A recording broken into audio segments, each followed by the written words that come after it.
ইনকিলাব মঞ্চের মুখপাত্র শরীফ ওসমান হাদির মৃত্যুতে দেশজুড়ে নেমে এসেছে শোকের ছায়া। সিঙ্গাপুর জেনারেল হাসপাতালে চিকিৎসাধীন অবস্থায় তার মৃত্যুর খবর শুধু বাংলাদেশেই নয়, গুরুত্ব দিয়ে তুলে ধরা হয়েছে বিশ্বের প্রভাবশালী গণমাধ্যমগুলোতেও। মানবিক ট্র্যাজেডি ও রাজনৈতিক বাস্তবতার মিলনে হাদির জীবনাবসান আন্তর্জাতিক সংবাদ মাধ্যমেও আলোচিত হয়ে উঠেছে।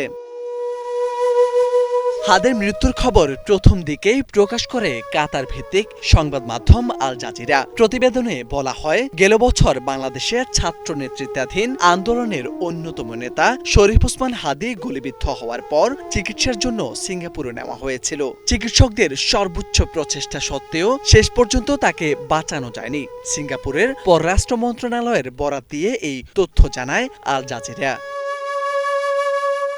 জার্মান সংবাদ মাধ্যম ডয়েচে ভেলেও হাদির মৃত্যুকে গুরুত্বের সঙ্গে প্রকাশ করেছে। তাদের প্রতিবেদনে বলা হয়, হাদির মৃত্যুতে বিক্ষোভকারীরা হত্যাকারীদের দ্রুত গ্রেপ্তারের দাবি জানিয়েছেন। প্রতিবেদনে হাদিকে ভারতের একজন স্পষ্টভাষী সমালোচক হিসেবেও উল্লেখ করা হয়েছে।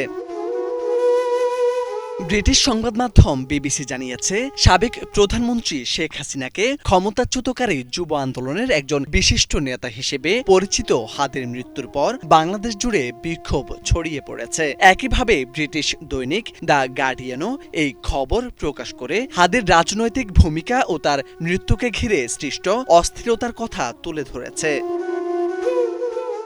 ব্রিটিশ বার্তা সংস্থা রয়টার্স তাদের প্রতিবেদনে জানায়, হাদির মৃত্যুর খবর ছড়িয়ে পড়ার পর দেশের বিভিন্ন স্থানে বিক্ষোভ হয়েছে। মার্কিন সংবাদ মাধ্যম সিএনএনও একই তথ্য তুলে ধরে হাদির মৃত্যু এবং তার প্রভাব নিয়ে আলোকপাত করে। এছাড়া CNA, Al Arabiya, the sun Malaysia সহ বিভিন্ন আন্তর্জাতিক সংবাদ মাধ্যমেও গুরুত্ব পেয়েছে এই সংবাদ। পাকিস্তানের দ্য ডন, জিও নিউজ ও এক্সপ্রেস ট্রিবিউন এবং ভারতের দ্য টেলিগ্রাফ ও এনডিটিভির মতো সংবাদ মাধ্যমগুলোও হাদির মৃত্যুর খবর গুরুত্ব দিয়ে প্রকাশ করেছে। এসব প্রতিবেদনে তাকে বাংলাদেশের সাম্প্রতিক রাজনৈতিক আন্দোলনের এক গুরুত্বপূর্ণ চরিত্র হিসেবে উল্লেখ করা হয়েছে। মোরশেদ আলম, বাংলা ভিশন।